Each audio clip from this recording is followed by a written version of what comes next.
Gold trusted gold buyers. మీరు తాకట్టు పెట్టిన బంగారాన్ని విడిపించి ఈ రోజు ఉన్న మార్కెట్ ధరకు కొనబడను.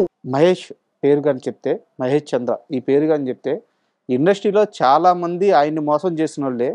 బట్ ఆయన మాత్రం ఒక్కరిని మోసం చేశారు అని చెప్పి నాకు ఒకరిద్దరు చెప్పారు. మీరు మోసం చేసిన ఆ ఒక్క మనిషి ఎవరో గుర్తున్నారా? మోసం అని అనకూడదు కానీ మీరు ఆయనకి లైట్ గా హ్యాండ్ ఇచ్చారు. ఎవరు సార్ అది? గుర్తొచ్చారా? అంటే ఇస్తే కదా హ్యాండ్ ఇచ్చేది, తెలిసి దానికి. బ్రహ్మానందం గారు. నిజంగా ఆయన మహాన్ గొప్పడు సార్. ఆయన ఒప్పుకుంటారా? నేను అన్నమాట ఒప్పుకుంటారా? హ్యాండ్ ఇవ్వడం కాదు సార్, హ్యాండ్ ఇవ్వడం కాదు.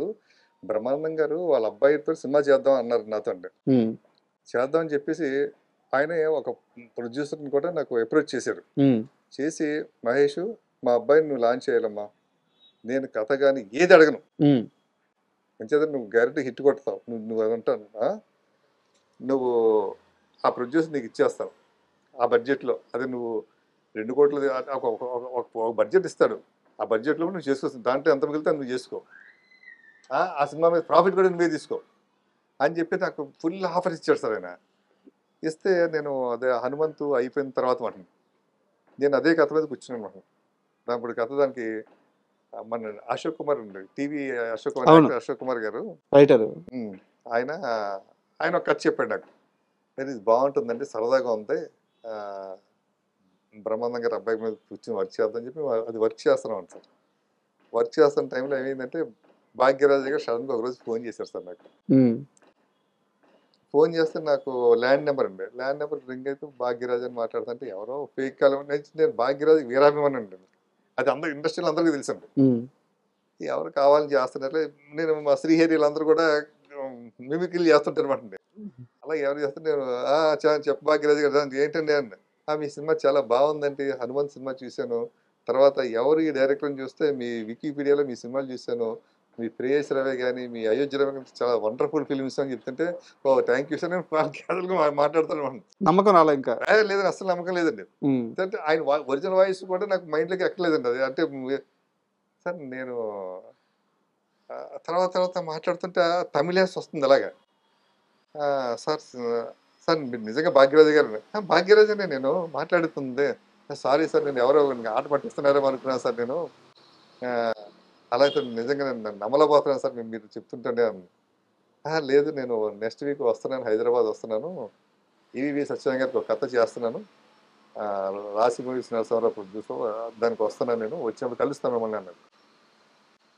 నేను ఫోన్ పెడితే నాకు అయ్యమయ్యంలోకి వెళ్ళిపోయామంటే భాగ్యరాజు గారు. కరెక్ట్గా 1 వీక్ తర్వాత అండి ఆయన రాశి మూవీస్ నరసింహారావు గారు మా ఆఫీస్కి వచ్చారు సడన్గా. వస్తే షాక్ అండి. ఆయన కూర్చోబెట్టి ఇంకా నేను సురేష్ ప్రొడక్షన్స్లో అసిస్టెంట్గా చేస్తున్న ఆ టైంలో బిగినింగ్ డేస్లో మా పోస్ట్ ప్రొడక్షన్స్ వర్క్ చెన్నైలో జరుగుతుండేది. సూపర్ పోలీస్ సినిమా కానీ, తగ్దిర్వాలా హిందీ సినిమా, ఆ సినిమా కానీ, ధర్మచక్రం సినిమా కానీ, ఈ ఎడిటింగ్ రీ రికార్డింగ్ అన్నీ అక్కడ జరుగుతుండే మనం. ఆ టైంలో అక్కడికి వెళ్ళినప్పుడు భాగ్యరాజు ఫోటోలు, వాల్ పోస్టర్లు అవి చూసి నాకు భాగ్యరాజు అంటే బాగా ఇష్టం. ఆయన స్క్రీన్ ప్లే లెజెండ్ కదా. స్క్రీన్ ప్లే అంటే ఆయన యాక్టింగ్, ఆయన అంతానే ఆయన ఒక్కసారి చూడాలి, ఆయన చూడాలి. అలా ఇంటి ముందుకి రామారెడ్డి గారు ఆఫీస్కి భాగ్యరాజు గారి ఇంటికి 1 కిలోమీటర్ 2 కిలోమీటర్లు ఉంటుందండి. మార్నింగ్ వాకింగ్ కింద వెళ్ళివ్వండి, జనం అంతా ఉండేవారండి. చాలాసేపు నుంచి ఇవ్వండి, కనబడుతుంటే మళ్ళీ 9 గంటలు మళ్ళీ ఇక్కడ ఉండాలి, ఆఫీస్లో ఉండాలి, వచ్చేసివ్వండి. అలా ఉంటూ ఏదో టైంలో తర్వాత నేను డైరెక్టర్ అయిన తర్వాత ఆయన దగ్గరికి వెళ్ళి కలుద్దాం, ఆయన అడిగి ఆయన కథ నేను డైరెక్ట్ చేద్దాం, ఆయన ఇష్టం, ఆయన మంచి కథ తీసుకుందాం ఆయన దగ్గర, ఈ డ్రీమ్లో ఉండేవాడు అనమాట. అటువంటిది ఆయన నా దగ్గరికి వచ్చి మాట్లాడడం, ఇద్దరం కలిసి ఫిల్మ్ నగర్ క్లబ్లో కూర్చొని డిస్కస్ చేయడం, ఆయన ఒక కథ చెప్పడం, ఆ కథ నాకు బాగా నచ్చడం అండి. నేను తీస్తాను సార్ ఈ కథ అంటే, కాదు ఈ కథ నేనే చేయాలనుకుంటున్నాను, మా అబ్బాయిని పెట్టి చేయాలనుకుంటున్నాను అంటే, సార్ అదేదో మీ అబ్బాయి నాకే మనసు, నేనే చేస్తాను సార్ అనడం. ఆయన వెంటనే ఓకే అంటాం అండి. అలా బ్రహ్మానందం గారి సినిమా పక్కన పెట్టేశారు. అప్పుడు అంటే బ్రహ్మానందం గారికి వెళ్ళి, సార్ గురుగారు, నేను గురుగారు అంటాను బ్రహ్మానందం గారు. నాకు ఎందుకు అంటే ఆయన సరస్వతి పుత్రుడు అండి. అంటే మామూలుగా సినిమాలో అందరికీ ఒక కామెడీ యాక్టర్ అంటే అది మహాజ్ఞాని అండి ఆయన. బ్రహ్మానందం గారు తెలియని విషయం అంటూ ఏముండదు. లెక్చరర్ కదా సార్, గురువు అండి. నాకు లెక్చరర్ అంటే మా అమ్మ కూడా టీచర్ అండి. ఆయన అనుచేత ఆయనకు గురువుని గౌరవించడం నాకు ఇష్టం అండి. నేను కళ నమస్కారం పెడుతుంటా, నేను రామారెడ్డి గారికి పెడుతుంటా, నెక్స్ట్ ఆయనకే పెడుతుంటాను అనమాట, బ్రహ్మానందం గారికి. సార్ ఇది ఇది పొజిషన్ ఇలాగంటే ఓకే ఓకే చేద్దాం ఓకే అది అయితే చేద్దాంలే అన్నారు. ఏం అసలు ఏమనలేదు. చేసి ఏమనలేదు. ఏమనలేదంటే ఈ సినిమా నేను ఆ, వేరే ప్రొడ్యూసర్స్ అనుకుంటే ఎవరు సెట్ అవ్వకపోతే నేనే దిగాను. అవును. నేనే దిగి 5 నెలలు అయిపోద్ది అనుకున్న సినిమా. అంటే 5 నెలలు అవుతున్న సినిమా 3 సంవత్సరాలు పట్టింది. భాగ్యరాజు గారి కొడుకు సినిమా. దాంట్లో బ్రహ్మానందం గారితో మంచి కీలకమైన క్యారెక్టర్ సార్. అడగంటే తక్కువ చేసాడు సార్. డబ్బులతో రెమ్యునేషన్ కూడా ఏం మాట్లాడలేదండి. అప్పుడు ఆయన ఆ రోజున అప్పుడు హైయెస్ట్ పేమెంట్ అయిందండి. అప్పుడు 1,50,000 అంతా తీసుకునేవారండి. డబ్బులు తర్వాత చూద్దాం, ముందు డేట్లు చెప్పు అని చెప్పేసి ఆ డేట్లు అండి.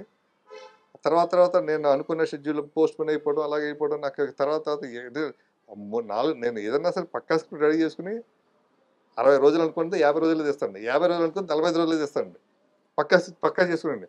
అటువంటిది ఇక్కడ నాకు చేతిలో పక్కా స్క్రిప్ట్ లేదండి. కథ ఉంది కానీ ఆయనే రాయాలండి. డైలాగ్స్ ఆయనే రాస్తారండి. ఆయన డైలాగ్ రాస్తాడు. ఆయన డైలాగ్ రాసిన ఆయన లొకేషన్లో ట్రాన్స్లేషన్ చేయించుకుని మళ్ళీ ఆ తమిళ స్మెల్ రాకుండా డైలాగులో మళ్ళీ తెలుగు స్మెల్ రావడానికి కూర్చొని పక్కన కూర్చొని రాయాలండి. టైంకి కూడా ఇవ్వలేదంట స్క్రిప్ట్. అదే కదా సార్ నాకు ప్రాబ్లం, అదే కదా అయిందండి. ఆయన ఏంటంటే లొకేషన్కి వస్తారు సార్. ఇప్పుడు సీన్ ఉంది, సీన్ ఏంటో నాకు తెలుసు, దానికి తగ్గట్టు సెట్ ప్రొబెట్ రెడీ చేసుకుంటాం. ఆయన లొకేషన్కి వచ్చిన తర్వాత లొకేషన్లోకి వచ్చిన సీన్ రాదు. ఇక్కడ ఉంది, కెమెరా ఉంది, ఈ లైట్ ఉంది, ఇది ఉంది, ఈ ఐ డ్రీమ్ మీడియా బోర్డు ఉంది పెట్టి ఇదేదో ఇది డైలాగ్లోనో దాంట్లోనో వచ్చేలా రాస్తాడు అండి నేను. ఓకే. ఆయనకి వచ్చి ఆయన రాసి సీన్ రాసి 3 గంటలు 4 గంటలు పడుతుందండి. అక్కడ 8 గంటలకు సెట్లో ఆయన వస్తే 10, 11, 12 అవుద్దండి. 12 గంటలకు ఆయన ఇచ్చిన తమిళ్లో రాస్తారండి. ఆ తమిళ్లో మళ్ళీ మాకు వేరే ట్రాన్స్లేటర్ ఉంటాడండి. ఆ తమిళ్ తెలుగు ట్రాన్స్లేట్ చేసిస్తాడు. ఆ తెలుగు ట్రాన్స్లేట్ చేసి ఇచ్చిన ఆయన మళ్ళీ అయిపోయింది కదా సార్. మాకు అప్పుడు డైలీ పేమెంట్లే కదా సార్. అప్పుడు అవును, కోట శ్రీనివాసరావు 1,00,000 రూపాయలు, షిండే గారికి 1,25,000 రూపాయలు, బ్రహ్మానందం గారికి 1,00,000 రూపాయలు, ఇలా ఉంటాయి రేట్లు. అవి మనం చేసినా చేయకపోయినా ఆర్టిస్టులు వచ్చారు కదండి, మరి డబ్బులు ఇవ్వాలి కదా. నేను 50 రోజులు అనుకున్న సినిమా 115 రోజులు చేసాను సార్ ఆ సినిమా. 3 ఇంతలు. అదొక కథ. అంటే ఏ రోజన్నా రిగ్రెట్ ఫీల్ అయ్యారా? నేను ఆ రోజు కానీ, అంటే బ్రహ్మానందం గారి గురించి మీరే అంత గొప్పగా చెప్పారు, అలాంటి మహానుభావుడికి దూరంగా జరిగి ఇటు రావడం వల్ల అటు ఆయనగా నష్టపోయాడు, నా జీవితమే తలకిందులు అయిపోయింది, నేను ఆ రోజు బ్రహ్మానందం గారి కొడుకుతో సినిమా తీసి ఉంటే ఈరోజు అందరం బాగుండే వాళ్ళం కాదా అని చెప్పి ఎప్పుడన్నా అనిపిస్తుంటా సార్. నేను కనుక ఆ రోజు బ్రహ్మానందం గారితో సినిమా చేసి ఉంటే నేను కొనుక్కున్న ప్రాపర్టీస్ అన్నీ అలా ఉండి ఇంకా నేను ప్రొఫెషనల్గా వచ్చేవాను కదా సార్. వచ్చిన డబ్బులతో ఏదో కొనుక్కుంటూనే ఉంటాను కదా. అవును. ఈరోజు నేను అమ్ముకున్న ప్రాపర్టీస్ అయితేనో ఏదైతేనో నేను నష్టపోయి ఏదైతే చూస్తే 60-70 కోట్లు వచ్చింది మొన్న మధ్య లెక్కేస్తే. సరే ఏదన్నా అనుభవించాలి కదా ఒకసారి. మొత్తం ఎంత లాస్ అయ్యారు ఈ సినిమాలో, భాగ్యరాజు గారి కొడుకు సినిమాలో? అంటే నేను ఆ సినిమాకి 5 కోట్లు అయింది సార్. ఆ రోజు 5 కోట్లు అయింది సార్. 2009-10లో ఉండే ఆ రోజు 5 కోట్లు అయితే, ఆ రోజు నేను 5 కోట్లకి నాకు బయట అప్పులు తెచ్చాను కదా సార్. అప్పులు క్లియర్ చేయాలి కదా. అప్పులు వడ్డీలు పెరిగిపోయాయి. ఆ వడ్డీలు 2.5 కోట్లు పైగా 3 కోట్లు అయిపోయింది వడ్డీలు. అంటే 8 కోట్ల రూపాయలు. 8 కోట్ల రూపాయలు అప్పులు తెచ్చడం కోసం నేను ఎవరితో మాట పడకూడదు. మనం వెళ్తే భయంగా ఉండాలి. ఎప్పుడు సెల్ ఆన్లో ఉండాలి, మనం అది ఉండాలి, స్ట్రాంగ్గా మాట్లాడాలి తప్పితే ఒకరి కింద ఉండి మాట్లాడకూడదు అన్న మెంటాలిటీ సార్ అది. దాంతో వద్దు, మనం ఏమంతా హ్యాపీగా అలా వచ్చాం పోనీ, ఏమంతా తీసంటే మళ్ళీ ఒక హిట్ పడదు, మళ్ళీ మనకు వస్తాయి కదా అన్న ఉద్దేశంతో ఉండేవాడమాట. కొన్ని మొత్తం క్లియర్ చేసేసుకున్నాను. ఈ రోజు లెక్కేస్తే 10 times పెరిగాయి. 8 కోట్ల అప్పు తీర్చారా మొత్తం అంతా ఎవరికేం బాకీ లేదు. ఎలా తీర్చారు? ఆస్తులు అమ్మారా? అమ్మే కదా సార్. శుభ్రంగా ఫిల్మ్ నగర్ ఇల్లు ఉండేది, డ్రీమ్ వ్యాలీలో ఒక ఇల్లు ఉండేది, ఇంకోటి అక్కడక్కడ సైట్లు ఉండి అన్ని అమ్మేసి బాడిగింట్లోకి వచ్చేసారు.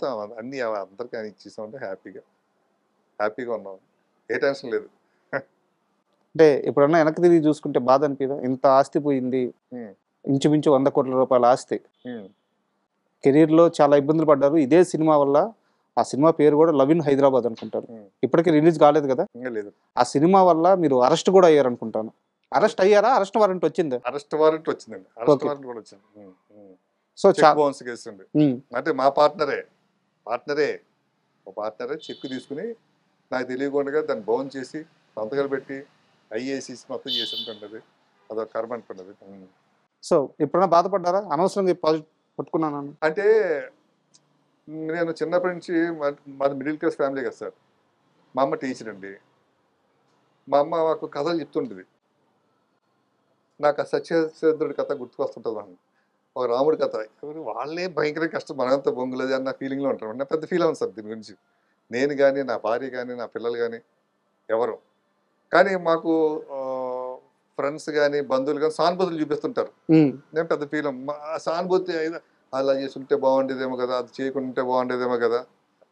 నేను మా వైఫ్కి చెప్తుంటా, అవి అసలు విని అసలు వదిలేసంటే మనకి ఇంకా ఫ్యూచర్ ఉంది, చాలా ఉంది, దానికి ఇదేం ఫీల్ అవ్వాల్సిన పని లేదంట.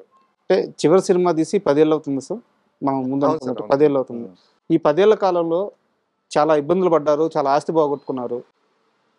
ఆరోగ్యాన్ని ఎలా కాపాడుకున్నారు, ఎప్పుడు ఎలా బౌన్స్ బ్యాక్ అయ్యి ఈ ప్రాజెక్ట్ లైన్లో పెట్టారు? అంటే సార్ ఏదైనా సరే నాకు గాడ్ గిఫ్ట్ సార్. ఒక మనోధైర్యం ఉంటుంది సార్ నాకు. నేను దేనికి భయపడను సార్. ఇప్పుడు నేను అంధకారంలో ఉన్నా కూడా, చీకట్లో ఉన్నా కూడా నేను ఆనందం ఎత్తుక్కుంటాను సార్ నేను. ఇప్పుడు మనం చీకటి పడిపోయింది సార్, నైట్ అంతా పడుకుంటాం. నైట్ అలా వచ్చి పగలప్పుడు మంచి లైటింగ్లో సరదాగా ఉన్నామండి. అలాగే నైట్ పోతే నైట్ పడుకుంటే చీకటి అంతా అయిపోద్ది. కానీ చీకట్లో మనకు పైకి చూస్తుంటే తెలియని ఆనందంగా చుక్కలు కనబడుతుంటాయండి. ఆ చుక్క మెరిసి ఈ చుక్క మెరిసి ఒక తెలియని ఒక మెస్మరిజంలోకి వెళ్తుంటాను. నా ఫీలింగ్ అలా ఉంటుంది. నేను అసలు ఈ కష్టాలు ఉన్నాయి ఇవన్నీ పెద్ద పెద్ద పట్టించుకోండి సార్. మనిషి అన్నప్పుడు ఉంటాయి, అనుభవించాలి, అప్పుడే థ్రిల్లింగ్ ఉంటుంది సార్. ఏ కష్టం లేదనుకోండి థ్రిల్లింగ్ ఉంటుంది మనకి. లైఫ్ ఏంటి జీవితం అన్నట్టు ఉంటుంది. ఎప్పుడు లైఫ్ అన్నది ఒక ఛాలెంజింగ్ ఉండాలి నా కోరిక సార్. అది నాకు ఒక ఇన్స్పిరేషన్. అంటే ఛాలెంజింగ్ ఉండాలి. సముద్ర కేటం ఉంది కదా ఉదాహరణ, వస్తుంది కొట్టుకుంటుంది, మళ్ళీ వెళ్ళిపోతుంది, మళ్ళీ వస్తుంది పడాలి లేయాలి, మళ్ళీ లెగాలి అంతే. ఇప్పుడు సముద్రంగా కెరటం లేదనుకున్న సముద్రం మనం చూడం కదా సార్. అసలు దాని అందం లేదు కదా సార్. అది లేచి కొట్టుకుంటే అంటే దాని అందం అండి. జీవితం కూడా అలాగే ఉండాలి సార్. అలాగా అండ్ మహేష్తో పాటు అతని టీంలో అంటే మీ కింద పనిచేసిన మీ అసిస్టెంట్స్ ఎవరైతే ఉన్నారో వాళ్ళందరూ ఇప్పుడు గొప్ప గొప్ప పొజిషన్స్లో ఉన్నారు. అందరూ చాలా వరకు డైరెక్టర్ అయ్యారు. అసలు ఎవరు మీ అసిస్టెంట్స్ ఎవరు ఆ రోజుల్లో? అంటే నాకు అసిస్టెంట్స్ నేను ఎప్పుడు అనుకోండి సార్. నేను ఎవరన్నా కూడా ఈ రోజుకి నా దగ్గర పనిచేస్తున్నారు కూడా నా తమ్ముళ్ళు అనుకుంటాను, లేదా నా బిడ్డలు అనుకుంటాను. చిన్నపిల్లలు 20 సంవత్సరాల లోపల అయితే నా బిడ్డ అనుకుంటాను. 30-40 ఇయర్స్ ఉంటే నా తమ్ముడు అనుకుంటాను. తప్పితే నేను ఎప్పుడు నా ప్రేయస్ రవి సినిమా దగ్గర నుంచి కానీ ఇప్పటివరకు చేసిన సినిమాలు కూడా నేను ఏదైనా అసిస్టెంట్ డైరెక్టర్ నేను అన్నండి. ఇప్పుడు కూడా ఇప్పుడు నా దగ్గర పనిచేస్తున్నా కూడా ఎవరన్నా వచ్చి ప్రసాద్ అంటే వాళ్ళ అతనితో మాట్లాడండి, అంజితో మాట్లాడండి, లేకపోతే ఈయనతో మాట్లాడండి, పేరు పెట్టి చెప్తాను. తప్పితే ఒక అసిస్టెంట్ డైరెక్టర్ ఉన్నాడు, లేకపోతే ఒక్కొక్క అసోసియేట్ ఉన్నాడు, లేకపోతే ఇతరున్నాడని చెప్పండి సార్. ఎవరు సార్ మీ కింద అదే మీతో పాటు పనిచేసిన వాళ్ళు ఎవరు? నాతో పనిచేసిన వాళ్ళు ఉన్నారు సార్. ఈ రోజు గొప్ప బివి వినాయక్ గారు ఉన్నారండి. ఓకే, చెప్పాలని సినిమా పనిచేశారు ఆయన. తర్వాత మల్లి గారు ఉన్నారు. ఇప్పుడు పేరు చిన్న కరెక్షన్ మార్చుకున్నాడు నేను, చరణ్ అనేది పెట్టుకున్నారు ఆయన. సప్తగిరి ఎల్ఎల్బి చేశారు నేను. రామకృష్ణారెడ్డి గారు ఉన్నారండి, ఎవడరా బుజ్జి అని చేశాడు ఆయన. కొరటాల శివ కూడా మీ దగ్గర? కొరటాల శివ గారు అండి, జోరుగా హుషారు చేసి మాకు టైంలో ఉండే రామారెడ్డి గారు అండి. పెద్ద పెద్దలతో వాళ్ళందరూ కూడా నాకు అవును నాతో జర్నీ చేశారు సార్. నాతో జర్నీ చేశారు. నా ఎదుగుదలలో కూడా వాళ్ళందరూ కూడా నాకు ఒక చెట్టుకి వేరు ఎలా ఉంటుందో అలా వేరులా ఉన్నారు సార్ అందరూ ఆ టైంలో. ఈ 10 ఏళ్ల గ్యాప్ లో ఎప్పుడైనా కొరటాల గారిని కానీ వినాయకుని కానీ ఎప్పుడైనా కలిసారా? అంటే మేము కలుస్తుంటాం సార్. వినాయక్ గారిని కానీ అప్పుడప్పుడు ఎక్కడ ఫంక్షన్లో కలుస్తుంటే కొరటాల కలుస్తుంటాం సార్. హాయ్ మాట్లాడుకుంటాం తప్పితే ఇంకా అంతే సార్. అంటే నేను ఏం సినిమా చేస్తాను వాళ్ళు నన్ను ఎప్పుడు ఎవరు అడగలేదు. నేను ఏం చేస్తాను కూడా ఎప్పుడు చెప్పలేదు. కానీ నేను మా ఇంట్లో ఏ ఫంక్షన్ ఉన్నా కూడా పిలిస్తే ఆ టైం వంట కుదిరితే వినాయక్ గారు వస్తారు, లేకపోతే ఎవరైనా వీళ్ళంతా వస్తుంటారండి. ఓకే, అంటే ఎప్పుడైనా ఫైనాన్షియల్గా ఎలా ఉన్నారు? ఎవరు అడగలేదండి. అంటే నేను కూడా నాకు అవసరం లేదు సార్ ఫైనాన్షియల్. ఏం చేద్దంటే నేను ఏదో ఒక నాకు సినిమా లేకపోవచ్చు కానీ యాడ్స్ ఉంటాయి సార్. మాతో ఎవరో ఒకటి ఏదో యాడ్లు చేసుకుంటుంటారు, ఏదో జరుగుతూ ఉంటుంటుందండి, అలాగే వెళ్ళిపోతుంటారు సార్ అలాగే. అండ్ ఫైనల్గా ఇప్పుడు పిఠాపురంలో అలా మొదలైంది. సో ఎప్పుడు రాబోతుంది సినిమా? Next month sir. ఈ నెల 15-16 తేదీలకల్లా కాపీ రెడీ అవుతుంది సార్. అయిన తర్వాత మా సురేష్ బాబు గారు చూపించండి. మీ సురేష్ బాబు? ఆ సురేష్ బాబు గారు ఎప్పటికీ మీ రామానాయుడు అంతే. అది నాకు జన్మ ఇచ్చారు సార్ వాళ్ళు. సార్ రామానాయుడు స్టూడియో అంటే నాకు ఒక కైలాసం సార్. అది మా రామానాయుడు గారు శివుడు, మహాశివుడు, పరమశివుడు సార్ ఆయన. మా సురేష్ బాబు గారు ఒక గణపతి లాంటివాడు. వినాయకుడు అంటాడు, మా వెంకటేష్ బాబు ఒక సుబ్రహ్మణ్య స్వామి అంటాడు. అది నాకు కైలేసం సార్ రామానుజుడు గారు. ఒక్క అవకాశం ఇస్తే ఆ కుటుంబం మొత్తాన్ని గుండెల్లో పెట్టుకున్నారు. అసలు ఇప్పుడు ఇండస్ట్రీలో ఇలాంటి మనుషులు ఉంటారా? సార్ అది ఇవ్వడం బట్టే కదా సార్ ఈరోజు ప్రపంచం తెలిసాను కదా సార్. నాకు జీవితాన్ని ఇచ్చారు కదా సార్. ఒక మహేష్ డైరెక్టర్ ఒక జీవితాన్ని ఇచ్చింది వాళ్ళే కదా సార్. నన్ను కన్నది మా అమ్మ నాన్నలండి, కానీ నాకు సినిమా జీవితం ఇచ్చింది. నాకు ఈరోజు నేను ఇలా ఉంటుంది మీ అందరికీ కనిపించింది, అందరితో మాట్లాడి నేను ఎవరో తెలిసింది ఆయనే కదా సార్. హ్యాట్సప్ అండి. మీ అంటే ఆ నమ్మకంగా ఉండడానికి, ఆ ప్రేమగా ఉండడానికి, అంటే ఒక అవకాశం ఇచ్చిన వాళ్ళు గుర్తుపెట్టుకునే విధానం చాలా అరుదు ఇలాంటి మనుషులు ఈ రోజుల్లో. అండ్ మీరు ఇదే జర్నీలో ఎన్కౌంటర్ శంకర్ గారు అవును. డైరెక్టర్తో ఆ. ఆయన సినిమాలన్నీ కూడా సమాజానికి చాలా విలువలు నేర్పే విధంగా, ఒక మేల్కొల్పు ఇచ్చే విధంగా ఉంటాయి అనమాట. చాలా గొప్ప సినిమాలు తీశారు ఆయన. ఆయనతో కూడా ట్రావెల్ అయ్యారు. ఆయనతో మీకున్న మంచి అనుబంధం కానీ ఏదైనా ఇన్సిడెంట్ కానీ ఏదైనా చెప్పండి. అంటే ఎవరిది తెలియని విషయాలు ఒకటి ఉన్నాయి సార్ మా ఇద్దరి మధ్య. అంటే ఏమైందంటే సార్, నేను ఫస్ట్ సురేష్ ప్రొడక్షన్స్లో సినిమా అనుకున్నాను సార్ వెంకటేష్ బాబు గారితో. అది నాకు జరగలేదండి. ఆ ప్లేస్లో ఎన్ శంకర్ గారు వచ్చారు. ఎన్ శంకర్ గారు వచ్చి ఆయన జై మందిర సినిమా చేస్తున్నారు సార్. నేనేమో అయోధ్యరామయ్య సినిమా చేస్తున్నాను. జై మందిరలో మదర్ క్యారెక్టర్ భానుప్రియ గారు చేస్తున్నారు. అయోధ్యరామయ్యలో మదర్ క్యారెక్టర్ భానుప్రియ గారు చేస్తున్నారు. ఓకే. జై మందిర్లో తండ్రి కొడుకుల క్యారెక్టర్లు, అయోధ్యరామయ్యలో తండ్రి కొడుకుల క్యారెక్టర్ అండి.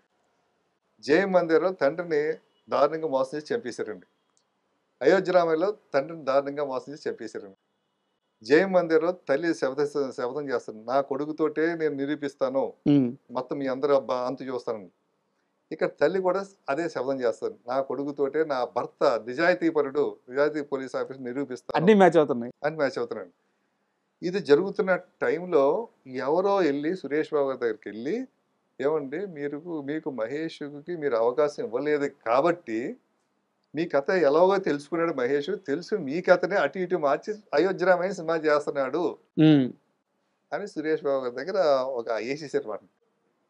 వేసేస్తే సురేష్ బాబు గారికి ఒక నమ్మలేదు. నేను నమ్మపోయినా కూడా ఒక టెన్షన్ ఉంటుంది కదా సార్. అవును, కోట్లతో బిజినెస్. భానుప్రియ దాంట్లో చేస్తుంది, మా దాంట్లో కూడా అయోధ్యరామయ్యలో శ్రీహరి గారు మీసాలు ఉంటుంది, దాంట్లో జయమందిలో శ్రీహరి వెంకటేశ్వర మీసాలు ఉంటాయి. ఇదేంటి ఇలా ఉంటుంది. రెండేళ్ళకి కూడా వందే మాతరం శ్రీనివాస్ గారు మ్యూజిక్ అండి. వందే మాతరం గారు నడితే ఆయన పాపం మా కథ చెప్పాడు, ఆయన ఇలాగ ఉంటుంది కథ చెప్తాం కదా సార్. అలాగే ఇలా ఫాదర్ అండి ఇలాగని దానికి ఎక్కడో ఏదో కలుస్తుంది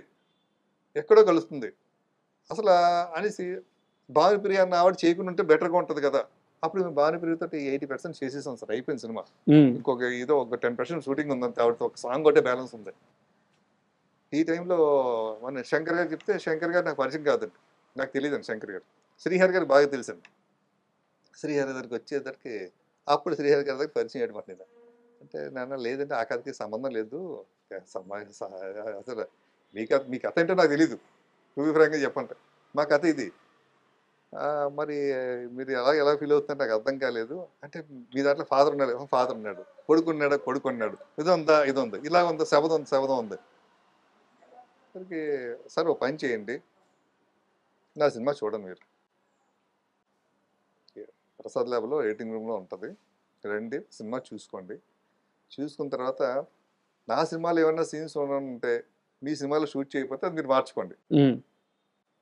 ఏం చేద్దంటే నా సినిమాలో నేను మళ్ళీ కరెక్షన్ చేయడానికి లేదు, ఆల్టర్నేటివ్గా తీయడం ఉండదు. మాది పెద్ద హీరో కాదు, చిన్న హీరో, ఓ బడ్జెట్ సినిమా ఉంటుంది కదా, మీరు ఏదైనా చేసుకోగలుగుతారు, మీరు ఎంత రాంగ్, కరెక్ట్ కాదు.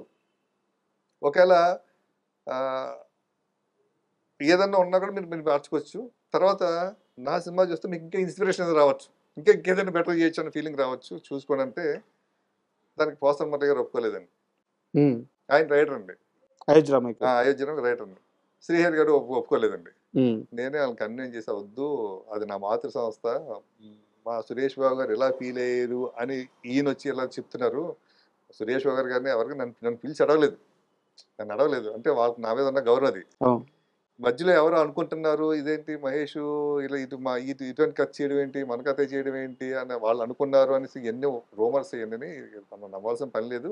ఎందుకు డైరెక్ట్ చూసేసాడు, డైరెక్ట్ కథ క్లారిటీ వచ్చేస్తుంది, కథ ఆయన రాసుకున్నాడు కదా. ఆయన ఏంటంటే ఒక హిందీ సినిమా బేస్ మీద చేసి రాసుకున్నాడు అండి. అదే బేస్ పోసన్ మురళి కూడా చూసాడండి. ఓకే. ఈ అయోధ్యరామయ్య కథ డైరెక్ట్గా మా దగ్గరికి రాలేదని కథ. ఈ అయోధ్యరామయ్య కథని ఆల్రెడీగా బాలకృష్ణ గారి మీద క్లాప్ కొట్టిన కథ అండి ఇది. ఓకే. ఎవరు సార్ డైరెక్టర్ అప్పుడు? బి గోపాల్ గారు అండి. ఆహా. బి గోపాల్ గారి డైరెక్షన్లో పోసాని కృష్ణమురళి గారు రైటర్గా ఈ సినిమా క్లాప్ కొట్టి ముహూర్తం అంతా అయిపోయిందండి. ఓకే. అయిపోయిన తర్వాత ఫర్దర్ డిస్కషన్లో దాంట్లో హీరోయిన్ క్యారెక్టర్ లేదు. ఓకే, యంగ్ హీరోకి అదే ఫోర్స్డ్గా ఉంటుంది, ఆ హీరోయిన్ క్యారెక్టర్ ఫోర్స్డ్గా ఉంటుంది, అది ఎలా ఉండకూడదు ఎలా ఉండకూడదు అని ఏదో కథలు ఏదో మరుపులు తిప్పబోతుంటే మురళి గారు ఒప్పుకోలేదండి. ఇది ఇంతే, ఇలాగే ఉండాలని. అయితే మేము చేయమన్నారండి. లేకపోతే మానేశాను. ఈయన కథ వరకు వచ్చేసాడు. ఓపెనింగ్ అయింది బాలకృష్ణ గారి మీద. ఓకే. ఓకే. అయిన తర్వాత ఇప్పుడు పోసాని మురళి గారు మాకు ఇచ్చేటప్పుడు మేము చేసేవాడిని ఈ సినిమాని, అయోధ్యరామయ్య సినిమాని. అప్పుడు బాలకృష్ణ గారు నరసింహనాయుడు సినిమా షూటింగ్ విజయనగరం ఉన్నారు సార్. బాలకృష్ణ గారు, బి గోపాల్ గారు, బండ్ల గణేష్ గారు వీళ్ళందరూ కూడా విజయనగరం ఉన్నారండి. నైట్ సెకండ్ షో సినిమా చూశారండి. చూసి నాకు ఫోన్ చేసి మాట్లాడారు సార్. బాలకృష్ణ గారు, బి గోపాల్ గారు, బండ్ల గణేష్ గారు వీళ్ళందరూ ఫోన్ చేసి భలే ఉంది భయ్యా అని. అయితే బాలకృష్ణ గారికి కూడా అప్పుడు గన్మెన్ ఎవరు ఉండేవారంట, వాళ్ళు కూడా ఫోన్ చేసి మాట్లాడారు.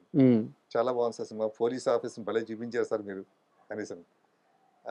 అది అటు బాలకృష్ణ మనం చేసి మన కథ కదా, అది ఎలా తీసారు ఏంటి తెలుసు కదా, దాని మీద చూసి భలే రీల్ చేశారు డైరెక్టర్ అని. పోసాన్ గారు చేయలేదని ఫోను నాకు చేశారు, నాకు శ్రీహరి గారు చేసి మాట్లాడారు. సూపర్. ఏం సార్, శంకర్ గారి సినిమా చూసి సురేష్ గారు చెప్పారు అంటుంది, సంబంధం లేదు సార్, అది వేరు సార్, ఆ స్క్రీన్ ప్లే వేరు, ఆ కథ వేరు, అది వేరు, మన కథ వేరు, మన శంకర్ గారి సినిమా అంటే బాగా రిచ్గా ఉంటుంది. లేకపోతే లండన్ గింటన్ అన్నీ ఉంటుంది. మా కథ ఏముందంటే ఇక్కడ సిటీలోనే ఉంటుంది, ఆ వికారాబాద్ ఫారెస్ట్ ఈ ఇక్కడ తీసిన కథలు ఉంది. ఇది కాదు, సంబంధం లేదు. కానీ మదర్ క్యారెక్టర్ ఒకటే కొంచెం అలాగ ఉంటుంది. దీంట్లో ఏం స్ట్రగుల్ అయితే ఈ దీంట్లో అదే స్ట్రగుల్ ఉంటుంది అంటే అప్పుడు మదర్ క్యారెక్టర్ మార్చడం కుదురుతుందా అని మళ్ళీ శంకర్ గారు వచ్చి అడిగితే శ్రీహరి గారు అలా 80% అయిపోయింది సినిమా చూసే కదా అంటే అవునవును అన్నారండి. ఇంకా అయిపోయింది, ఏం లేదండి. బట్ 2 సినిమాలు రెండు హిట్ అయింది. ఆ తర్వాత ఇంక శంకర్ గారికి నాకు మంచి బాండింగ్ అండి.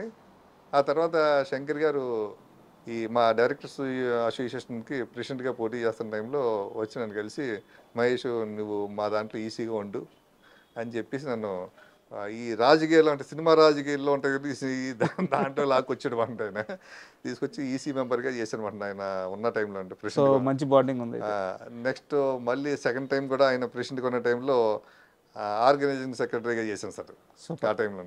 ఇన్నేళ్ల తర్వాత మీరు కంబ్యాక్ ఇచ్చి మీ కొత్త మూవీతో రాబోతున్నారు. ఈ ప్రయాణంలో మీరు మళ్ళీ సక్సెస్ అయ్యి మళ్ళీ బౌన్స్ బ్యాక్ అయ్యి ఒకప్పుడు ప్రేయస్ రావే, అయోధ్యరామయ్య ఎలాంటి హిట్లు కొట్టారు, మళ్ళీ అలాంటి మహేష్ నేను చూడాలని మనస్ఫూర్తిగా కోరుకుంటున్నాము. తప్పకుండా ఎంచేదంటే మళ్ళీ చక్కని తిరుగు పగల తర్వాత రాత్రి కదా సార్, పగలు చూశాను, రాత్రి చూశాను, మళ్ళీ ఇప్పుడు తెల్లారుతుంది, మళ్ళీ పగలు చూస్తాను sir. All the best sir. Thank you. And for more videos, please subscribe to iDream. Please subscribe to iDream. Please subscribe iDream. And please subscribe to iDream. For more videos, subscribe to iDream. please like, share and subscribe to the channel. Congratulations, iDream. Subscribe to iDream. Subscribe to iDream. So subscribe to iDream Media. iDream team andarki huge congratulations. Please subscribe iDream Media. Please subscribe to iDream. Subscribe iDream. Please subscribe to iDream. iDream అంటే నా కళల ఛానల్ను subscribe చేసుకున్న నోరు తిరుగుతలేదు, మీరైతే గంట గుర్తు కొట్టండి. For more such videos, please subscribe to iDream. Subscribe to iDream. Please subscribe to iDream. Please subscribe iDream Media. Please do subscribe to iDream. Please subscribe to iDream Media. For best entertainment and information, please subscribe iDream. And don't forget to subscribe to iDream.